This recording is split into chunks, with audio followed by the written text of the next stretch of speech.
Hello and welcome, everybody. My name is Jordan Cruin. I am the Product Marketing Manager here at Comprise. I'm proud to be joined by our speaker, Mohit Dewan, the VP Engineering at Comprise. A few things before we get started with our webinar today. Attendees are muted for the duration of the webinar, and we will be having a Q&A portion of the webinar at the end.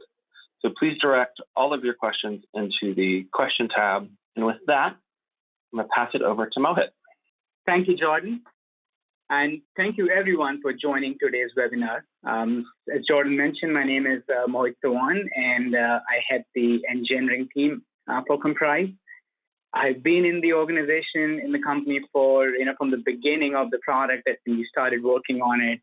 And today, I'm really excited to talk about, the architecture of our product and really what were the principles behind that as a team, as an engineering organization, we followed to make sure the product that we build meets our customer requirements and is ready for the future. We'll start today talking about, what are some of the data management challenges, a little bit about the history of Comprise. What do we see as our customers and as we talk to our enterprises, talking about some of the data management challenges, and then we'll go over into the details of some of our principles behind the architecture, which are really four key things.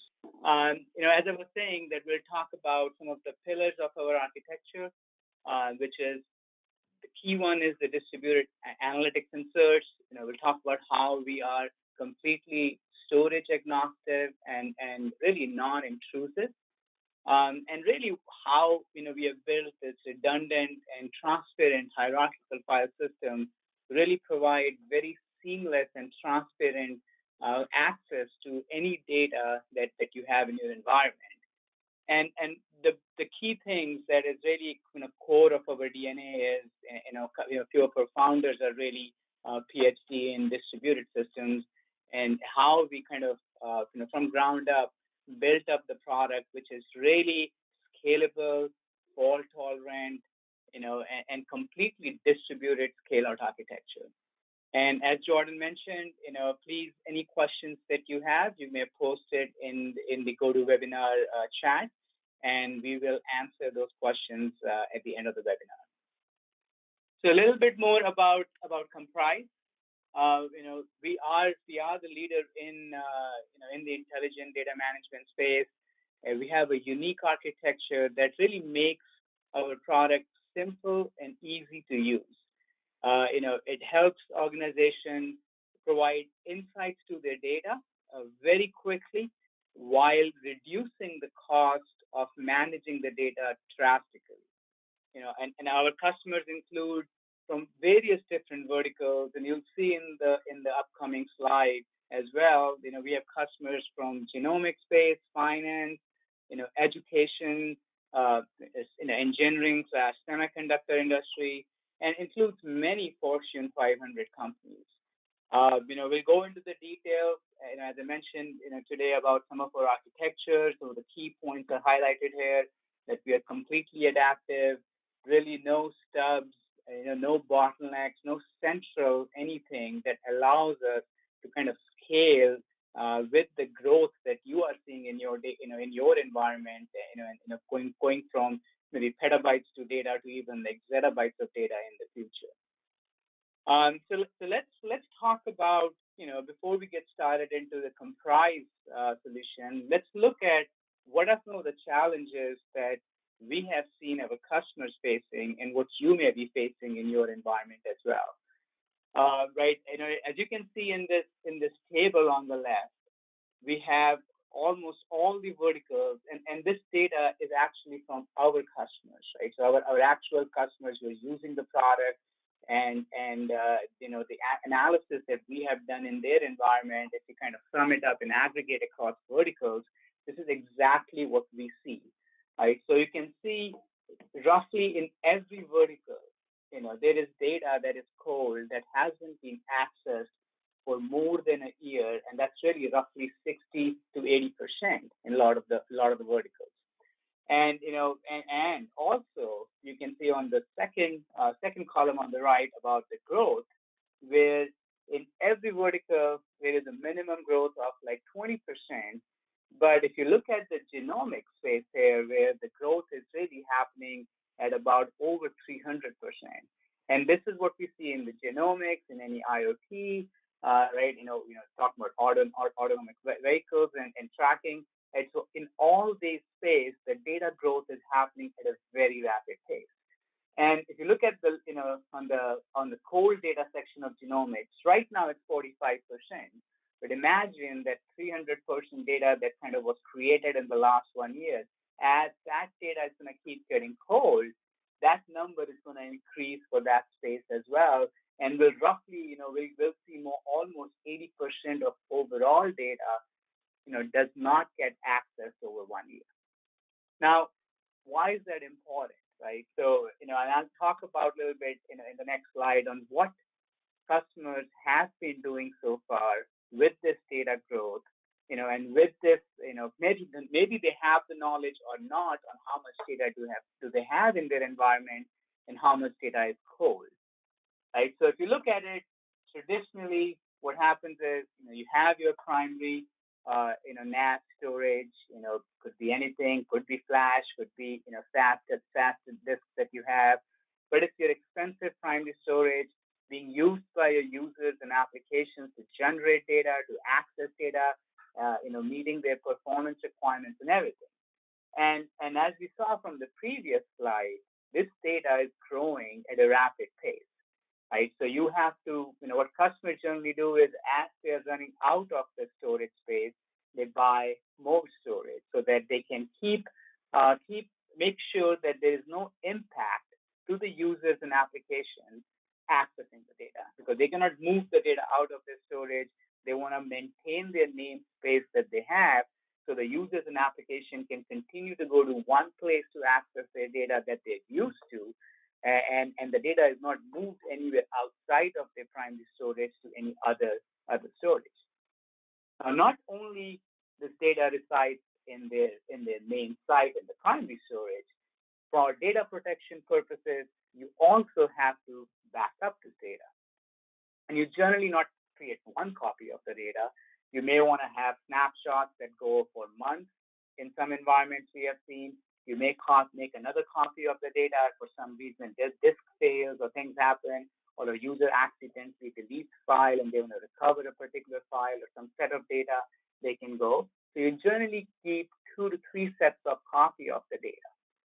Now, even that is stored, maybe in a cheaper storage, not as expensive as a primary storage, but it still has to be durable, has to be accessible. So it is still costly for customers to be able to access it. Now, not only that, for DR purposes, for the entire data set that you have on your primary storage, which includes your hot data, your cold data, you have to make a copy of the data in the DR site.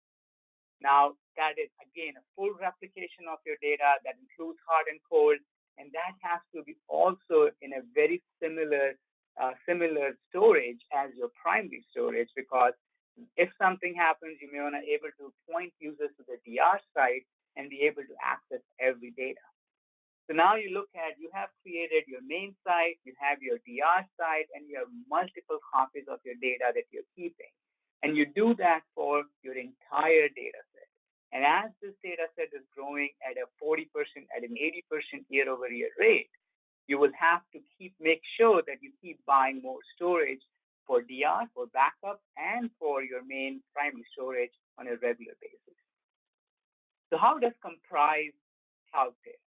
Right? So, one of the biggest thing is Comprise, while sitting in the background, and that's a very key thing that I'll again stress when I talk about some of the architectural decisions.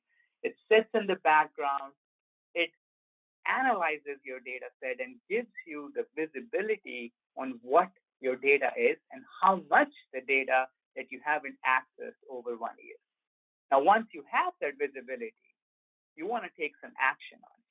And Comprise, intelligently, analytics-driven, will be able to help you create policies and then transparently move that data to public cloud, to your private cloud that you're building, or the take, right? So based upon the decisions and the SLA that you have with your business users, you can make the decisions of wherever you want to go to. And because Komprise is architecturally storage agnostic, we could support any kind of secondary storage. Now, what that in turn does is, it reduces your footprint on your main site. So now you don't have to maintain your, the entire data set. You only have to maintain some percentage of it, which we saw, like 30% of your data is hot data that you're generating, while Komprise on the background on a regular basis is identifying the data that needs to be moved and is automatically moving that data to another object store while maintaining the namespace that the customers, that their users are used to. So they continue to go talk to your primary storage site while we have Komprise in the background has moved the whole data to the object store here. Now, what that in turn does is it reduces not only your storage footprint on your primary storage, but also your storage footprint for your DR site and the amount of backups that you're doing on a regular basis. So it in turn helps you reduce not just the cost that you have on your primary storage, but also the cost for your mirror site, for your backup software that you're using to back up the data, and the snapshot data that you're generating as well on the primary storage. So how does Komprise, does that? And what are some of the key elements that architecturally are different for Komprise here? And I'll stress on some of the key bullet points there, and you'll see me kind of repeating some of these things as I mention, as I talk about our 4 pillars that are very key to anything that Komprise team does when we are building a new capability in the product or when we are adding functionality to the product. So the biggest thing is, Komprise is agentless and stubless. So what does that mean, right? So we have no storage agent that makes us storage agnostic. There's nothing running on the storage itself that are focused on a particular storage vendor. We're completely software based. There's no hardware at all. Very critical for us. We are outside the hot data path. So Komprise never come into the hot, the users trying to access their hot data. Not just the data, even the metadata. So that's a very key differentiator from Komprise architecturally from some of the other some other products out there, that we believe that there should be no performance impact when Komprise is analyzing the data and when the users are trying to access the data, even though the data has moved.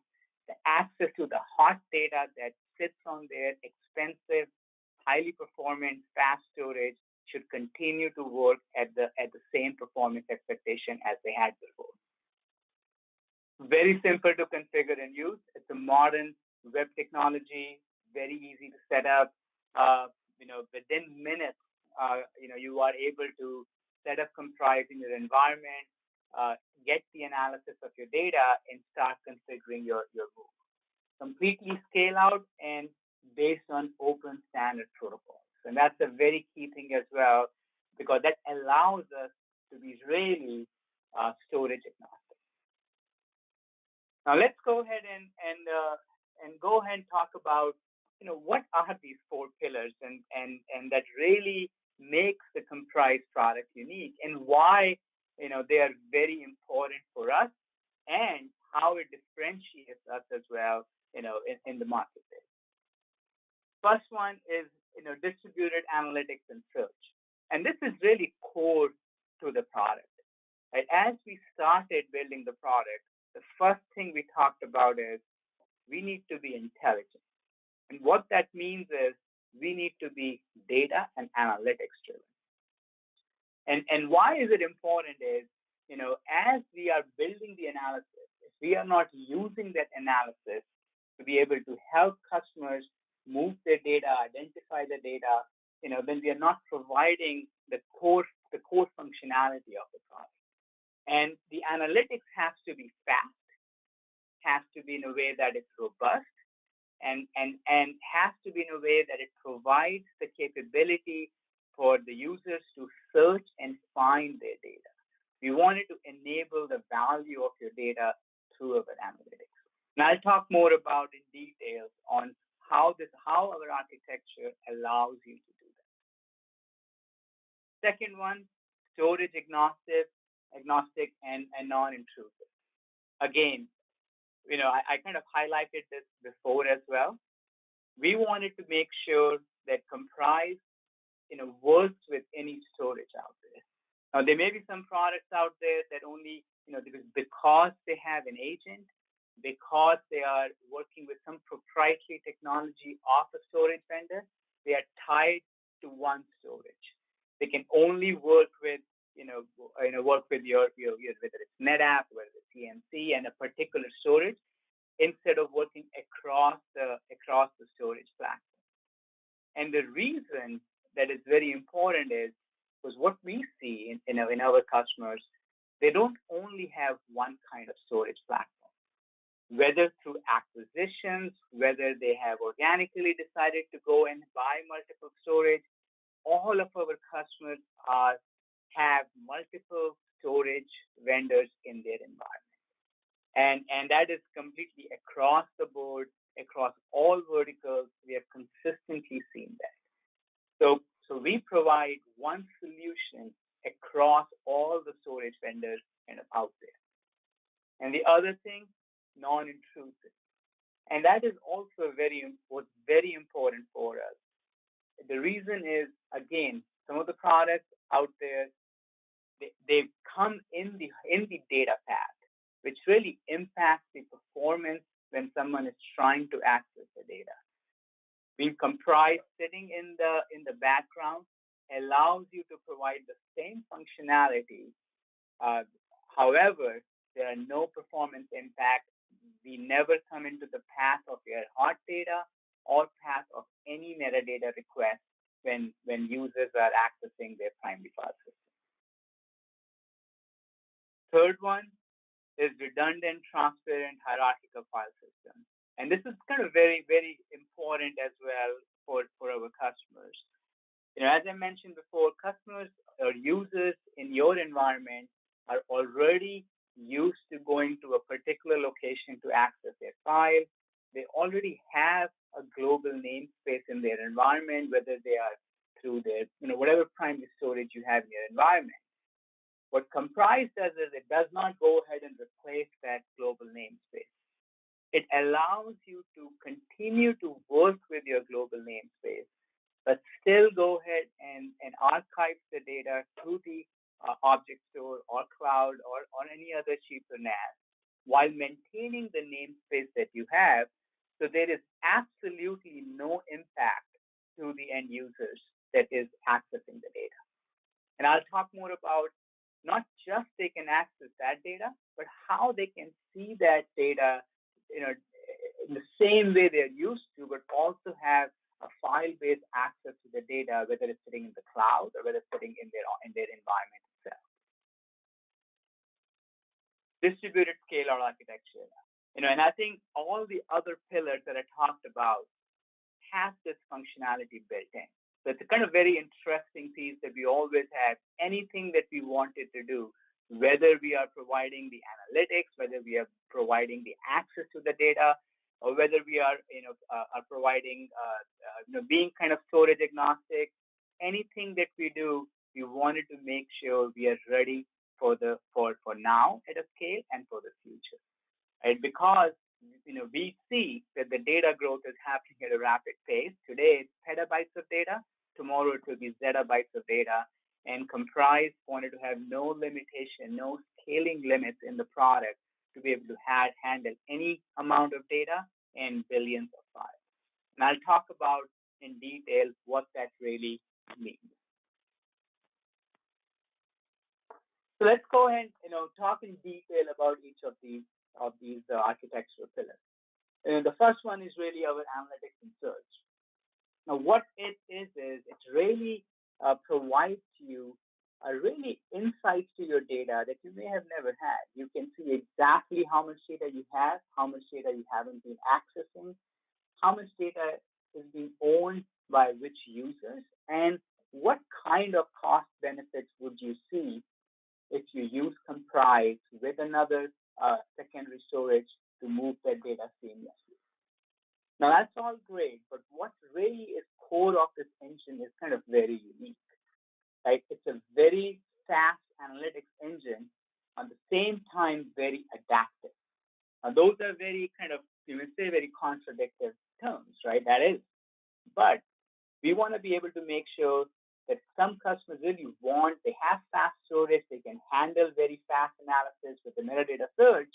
And if Comprise is running at a time when the storage consumption is less, Comprise will go at a very fast pace and can analyze the data quickly.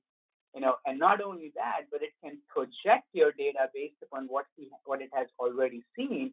And as it goes ahead with your rest of the file system, it adapts and it kind of zooms into your data to actually get more and more accurate.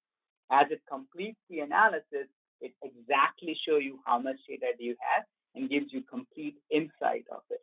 But really, to see that, you don't have to wait for the analysis to finish. It kind of continues to, as we say, kind of, it's like a camera lens that zooms into your data as it kind of finds more data and gets better and better. Now, the other thing is, it is designed to be able to analyze billions of files and petabytes of data. And that kind of comes up again with our distributed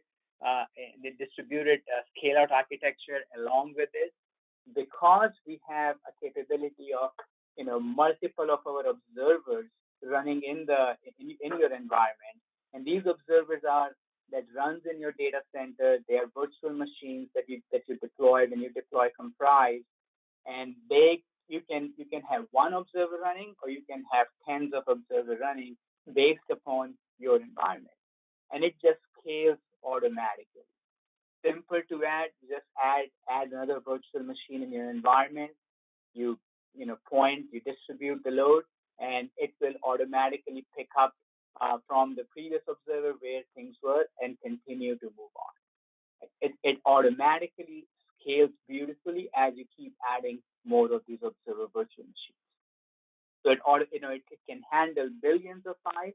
It can handle petabytes of data. The other thing was very important to us as we were kind of building the product, to be able to handle network outages or any kind of issues in the environment. Because we know some of the data sets may take some time, may take hours, may take days to analyze. There will be interruptions. There will be network outages. There may be scheduled maintenance that you have to do during the time Comprise is doing the analysis, where the VMware needs to be updated.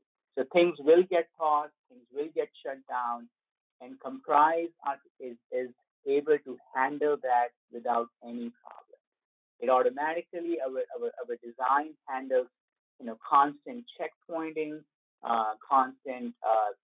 so it knows where it is when it has to resume if something goes wrong. Constant checking of the access to your source data that we are analyzing, and continuously make sure that once things come back up or once things get load balanced, it automatically picks up from where it ended. And that all kind of works seamlessly without any user intervention at all when they're using the product. So that's really our basic analysis, right? What we also provide in the product is what we call our deep analytics. And that really goes to the next level of analysis. And that architecture is also, again, based upon our distributed platform, where you can, it's based upon a distributed database. And that database is only used for analytics and search. It is never comes into the play when user is accessing the data, right? So it allows you to use a distributed database. So it can scale beautifully. It can handle billions of files, and it allows you to search exactly the data that you're looking for. So you can have a query where you want to find in a particular share, I would like to see all the data that hasn't been accessed over 2 years and is owned by users that do not belong in the organization. With Comprise, you can index the data, you can run the queries on your data, and you can find the data easily using our distributed search and distributed analytics platform. Going to the next thing is Comprise being completely storage agnostic and non-intrusive. And the biggest thing there is the number one bullet that I want to highlight. Because Comprise is built on open standards, because we are built on SMB, because we work over SMB protocols, FIPS protocols, version 2.1 and above, NFS protocols, S3 protocols, these are all open standards, and all the file servers support these protocols. So that allows Comprise to be completely storage agnostic, that allows Comprise to not be dependent on any proprietary technology from any of the storage vendors, whether it's your primary source or whether it's your secondary storage. The other key thing is Comprise is completely outside the hot data and the metadata path. And this is kind of very important because, as I mentioned before, you don't want any data management solution that is interfering with access of your hot data, because that's the data that you access on a regular basis. That's the data your applications are accessing on a daily basis. You would like to make sure the access to that data is always coming through primary storage without any involvement from any data management solution.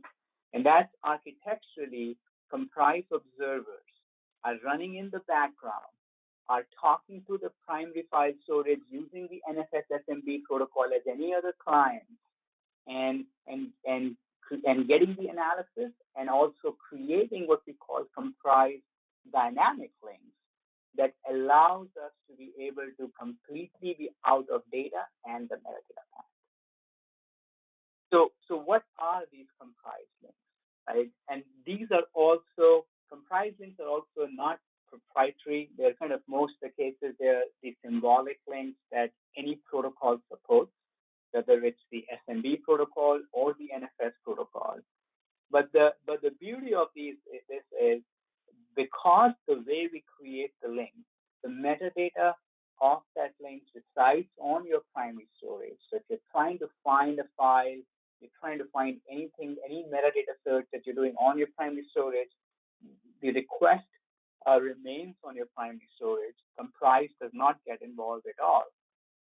Although when there is a data access, when it's a hot data access, again, Comprise is never in the picture. But when users access cold data, and that happens very less, right? If you move the data less than, whatever data you move, we have seen less than 10%, less than 5% of the data in some cases will get accessed ever again. Then Comprise comes into the data path. It is able to retrieve the data from your secondary storage and seamlessly present the data to the end users. And that's how beautifully our dynamic links work. You could kind of tier the data from your secondary storage, like you had data in S3IA. It can go to Glacier without impacting anything on the primary storage at all.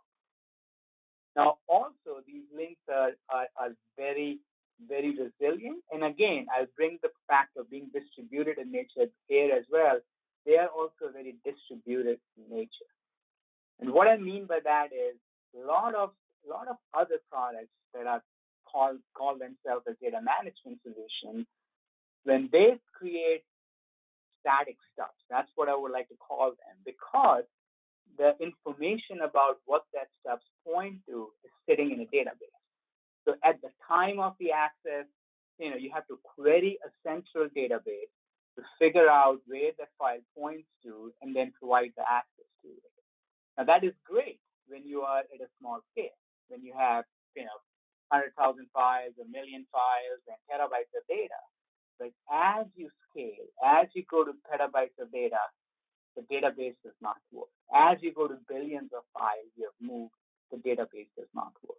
Now, because our comprised links are distributed in nature, the information about where the link points to is within the file and in our metadata as an individual object, it can scale for billions of files, for petabytes of data. And again, can I repeat, we run invisibly in the background, and we make sure that we never interfere with the active use of your primary storage. The next pillar, the Komprise is really very transparent and redundant hierarchical file system. Now, so what do we mean by that? Right. So let's look at this diagram. I'll just quickly mention what these kind of images are here and how kind of Komprise is sitting at the bottom as a, providing a very seamless access to your data. So here you see kind of the three clusters of your storage, if you say, whether the clusters are three different sites, there are three different organizations that you kind of came through acquisition. They have three different set of, we have seen environments, there's different set of domains. They're really, even though there's one customer, but they're three different data sets that everyone has different access to the data and manage through different clusters. Here on the middle, or on the right, that you see is kind of different kind of secondary storage. It could be another NAS. It could be a private cloud that you're building using an object store. It could be tape that is sitting there as well for your data. And also it could be a public cloud that you are moving data to. Because Komprise being storage agnostic, we kind of work across the platforms there as well. Now, as Komprise goes ahead, again, being in the background, not between the users and the primary storage, sitting in the background of the primary storage, it moves the data to any of this platform, right? So the purple dots are coming from the purple storage on the left, the orange dots came from the orange storage, and same for the green. Now, when a user looks at their namespace, the purple namespace I'll call in this case, they not only see their data that's on their primary storage, but they can also seamlessly see their data that's sitting on their secondary storage. And that's very important for them because this is what then provides them ability. They can see their data, even though they cannot, when they try to access it, it is coming automatically from the background through Comprise, through their secondary storage, but they can see that, they can find their data, they can do any metadata requested, they do, and it all happens through their primary storage. We maintain their global namespace that the users are used to. They don't have to change anything to be able to access their data. Same thing happens when you do the orange thing, right? They only see the orange data, and exactly the same thing with the green namespace that they have. Now, what is very unique is they not only can do that, but for a reason. We have a customer move data to a public cloud. They want to be able to access the data using their resources in the cloud as well. They could access the data directly to the cloud. Now, they can access it through Comprise because we would provide NFS or SMB access to the data that's sitting, whether it's in the public cloud or your private object store, or they can access directly in the cloud as well. And not only that, Comprise also provides to the private cloud. But if they want to see access to any data that they have moved across their secondary storage, it could have been some data gets moved to your NAS, and then some data gets moved to your public cloud. Comprise provides a namespace to entire cold data. And Comprise provides the deep analytics search capabilities across your raw data. So that's what we really mean by it is a transparent and redundant hierarchical file system. We leverage the source and target their namespace to be able to provide access to the user. We persist all permissions and attributes. And that is very key to architecture. We spend a lot of time ensuring we are able to do that. Now, whether they are NTFS ACLs that you have hundreds of them on your files, we are able to persist them as we move to even an object store. So when you're accessing the data, we honor those permissions.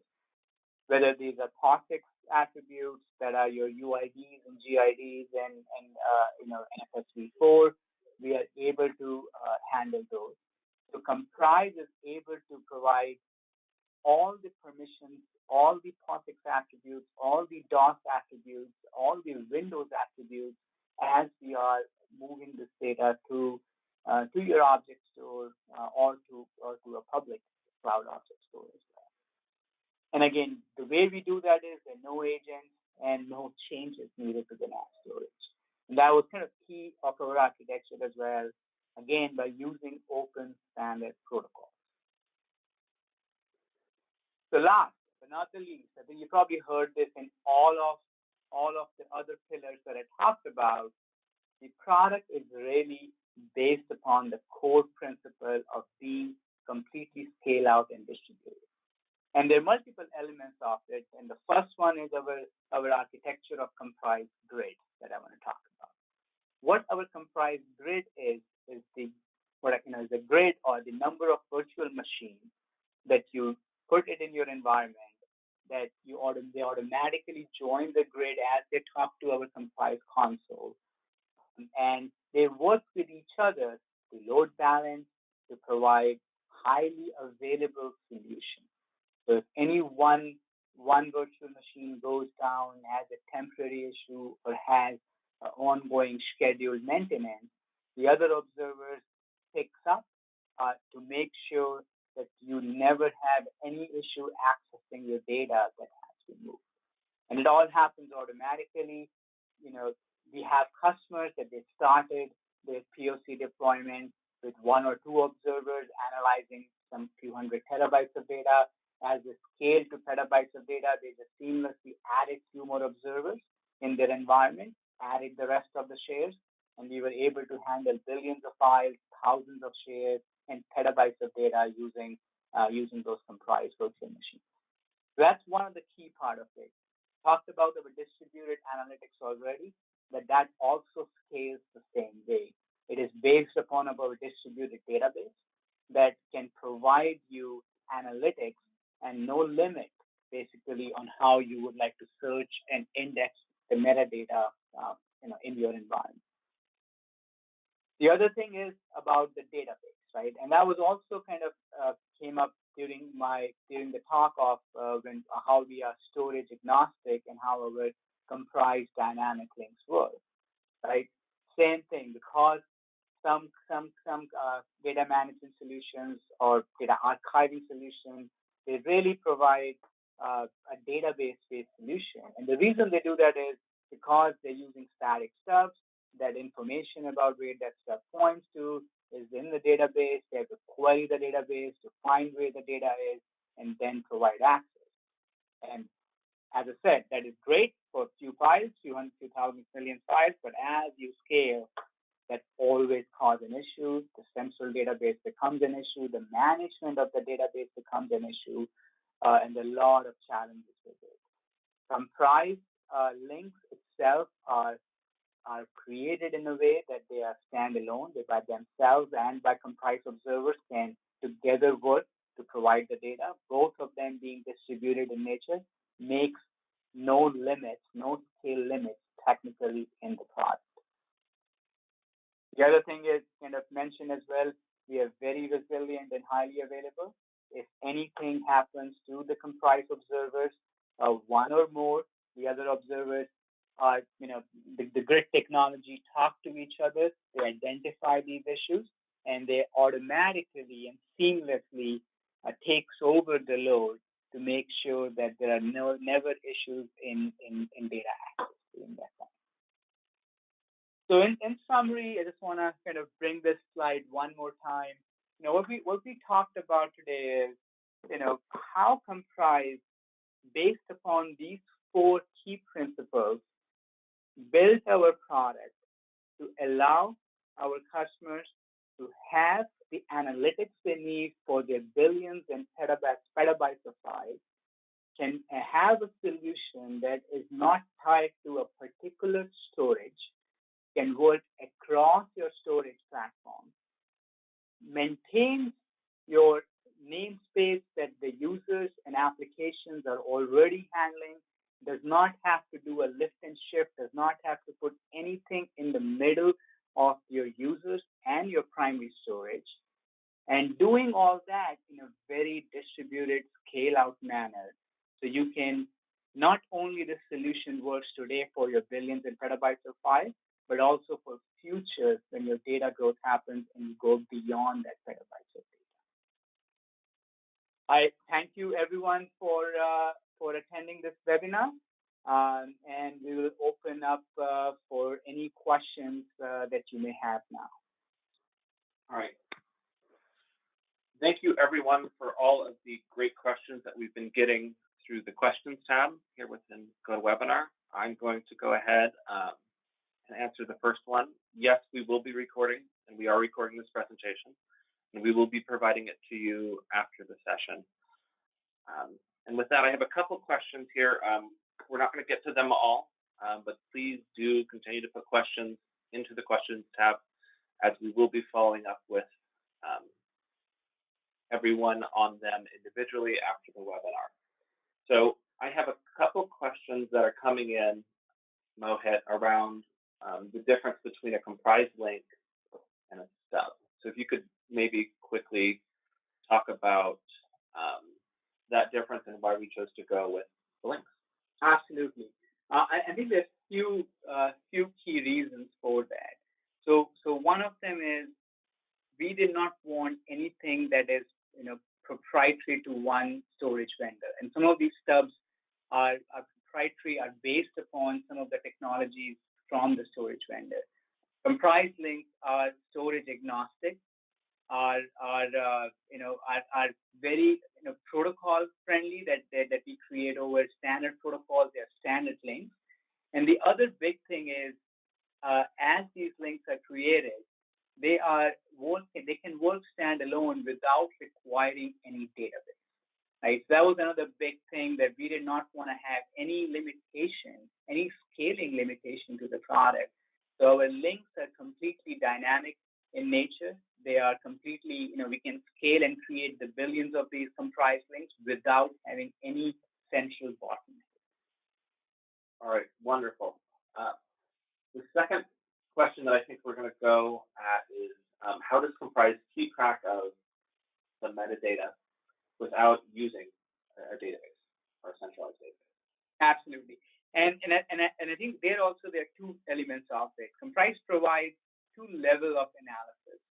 Our first basic analysis, Comprise creates what we call, and again, it's kind of a patent pending, our aggregate, the Comprise and analytics aggregate, where as we are going through the file system, getting the information about the files, we're not storing information about each and every file for our basic analysis. As it goes in a regular basis, it updates and builds the aggregate that helps you get the analytics information you need very quickly without having any database. Now, our other part of the product, that's our deep analytics. Now, that is based upon not a kind of a standard SQL Server database which has kind of scaling limit. It is based upon a distributed database architecture that kind of scales like our observer scale as well. So as you have more and more data, and you are getting deep analytics of that, you could add more observers that are participating in the deep analytics, and it scales automatically to be able to store the information on per file basis.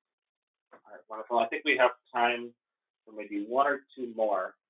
So I have a couple questions coming in around whether or not we virtualize the data and how we compare to a traditional data virtualization solution. So maybe we could talk a little bit about the difference between us and traditional data virtualization and address a couple of those.